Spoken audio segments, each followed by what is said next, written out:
প্রোফাইলের friend list লুকিয়ে রাখুন, কেননা আপনার ফ্রেন্ড লিস্ট দেখে হ্যাকাররা বা স্ক্যামাররা আপনার সঙ্গে প্রতারণা করতে পারে, আপনার নাম নিয়ে আপনার বন্ধুদের সঙ্গে স্ক্যামিং করতে পারে, আপনার আইডি খারাপ করে দিতে পারে। তাই আপনি আপনার প্রোফাইলের ফ্রেন্ড লিস্ট লুকিয়ে রাখুন। এই কাজটা কিভাবে করবেন দেখাবো আজকের এই ভিডিওটা শেষ পর্যন্ত দেখুন। যদি আপনার হাতে এখনো সময় নেই তাহলে ভিডিওটা সেভ করে বা শেয়ার করে রেখে দিন, পরে সময় করে দেখে এই সেটিংটি করে নেবেন। প্রথমে ফেসবুক ওপেন করে এই সেটিংসে ক্লিক করুন। এখানে ক্লিক করার পর একটু নিচের দিকে চলে আসুন। নিচের দিকে আসার পর এখানে দেখুন how people find and contact you, এখানে ক্লিক করুন। এখানে ক্লিক করার পর দ্বিতীয় অপশনটা দেখুন who can see your friend list, এখানে ক্লিক করুন।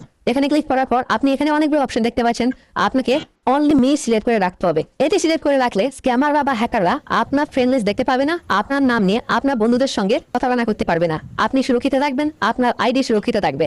আপনি জানতে পারলেন, রিলটি শেয়ার করে অন্যদেরকেও জানাবেন।